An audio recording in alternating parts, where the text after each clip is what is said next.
Selasaan dalam diskusi mingguan rutin sambil makan makanan favorit kaum vegan seperti saya, yaitu diskusi sambil menyantap bacang jamur. Kemarin diskusi dibuka dengan pertanyaan kepada saya, Mas, tahu berapa sales revenue BUMN kalau semua BUMN itu dijumlahkan? Bosman sebagai BUMN haters pasti tahu dong. Saya jawab, anjay sialan lu, saya ini bener hater BUMN yang jadi kementerian. Jadi pasti data saya lengkap lah. Jawaban saya disambut gelak tawa bertujuh. Ini ketawa sinikal pastinya karena satu mantan direksi BUMN dan satu lagi masih petinggi BUMN hadir di sana. Lalu saya jawab, omsetnya kalau tidak salah secara akumulasi semua BUMN yaitu sekitar 2.000-an triliun rupiah per tahun. Memang ada apa dengan nanya omset revenue BUMN? Saya bertanya balik. Sebelum dijawab, saya pun lanjut berkata, memangnya mau dilihat dari sisi apa BUMN itu? Dari sisi profit dibanding omset. Jika swasta yang pegang, pasti lebih tinggi profitnya.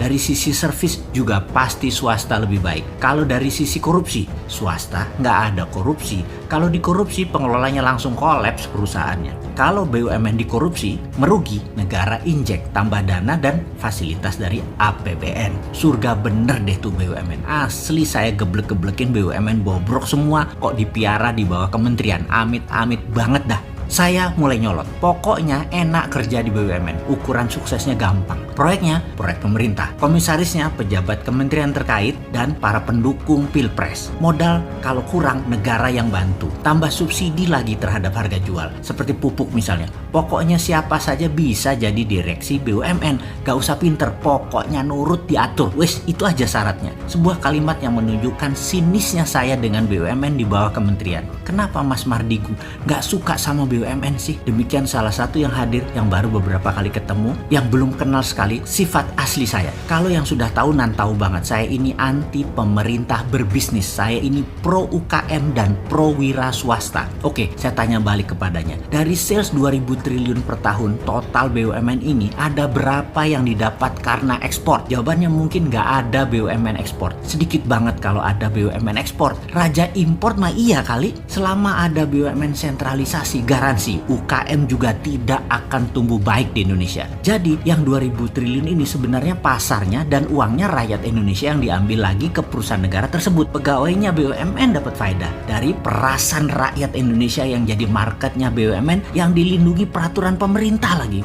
Asli aneh dah bernegaranya. Ini malu-maluin. Masa jualan ke rakyat sendiri? Masa pahlawan devisanya bukan BUMN? Ahli import iya BUMN. Katanya memuja Tiongkok, tetapi nggak niru Tiongkok. Tiongkok BUMN-nya itu pahlawan devisa, bos. Misalnya mereka kerja membangun di Indonesia, itu menguntungkan Tiongkok. BUMN Tiongkok tuh pahlawan devisa sekali lagi, tetapi menjadi penjajah dan mengambil devisa negara lain. Karena uang keluar dari Indonesia kan cash out, dan itu cash outnya kemana? Ke Tiongkok. Maaf nih ya, bagi pejabat yang sekarang jadi menteri yang memuja Tiongkok, saya bisa bilang salah besar miring ke Tiongkok. Jadi solusinya bagaimana ke depan tentang BUMN? Kalau saya bisa memberi masukan kepada Presiden, kurangi dulu proyek infrastruktur, benahi sektor keuangan negara, benahi sistem perbankan, benahi sistem pembayaran, fokuskan masalah kesehatan yaitu selesaikan COVID. Ada mazhab dalam geoekonomi bernegara dan itu harus disadari oleh kita semua. Tidak ada mazhab ekonomi yang lebih baik dari satu dengan yang lain. Yang ada hanyalah mana yang cocok dipakai dalam situasi yang mana. Itu kuncinya. Pertanyaan sederhana, kalau dalam rumah tangga kita anak banyak, suami gaji pas-pasan, untuk hal ini nombok dan banyak hutangan di warung dan lain sebagainya, dalam negara itu namanya ekonomi lagi bas. Di keluarga lain, suami naik pangkat, istrinya punya usaha catering sedang moncer, baru dapat pecah waris. Maka kalau negara seperti ini, negara tersebut dalam keadaan ekonominya boom. Jadi ada ekonomi boom atau summertime dan ada ekonomi bust atau winter time. Saya berusaha menerangkan panjang lebar alasan BUMNisasi ini tidak tepat dan kedua alasan FDI atau foreign direct investment. Dalam artian saya memahami FDI adalah Cinanisasi yang tidak tepat dalam membangun strategi ekonomi bernegara. Karena saat ini winter time lagi bust. Jangan coba-coba FDI, miskin kita malah jadinya. Saya heran dengan FDI, asing masuk dikasih fasilitas, pajaklah dikasih tax holiday, kemudian tarif masuk barang yang murah dan lain sebagainya. Padahal kalau di MMT, ekonomi yang dianut oleh kita kaum Sontoloyo ini, DDI itu lebih penting. Apa itu DDI? Domestic direct investment. Itu yang diutamakan, bukan foreign atau asing. Lalu alasan Indonesia nggak ada rupiah sehingga investasinya nggak ada, itu aneh lagi. Indonesia nggak punya rupiah, asli aneh. Kalau Indonesia nggak punya dolar wajar,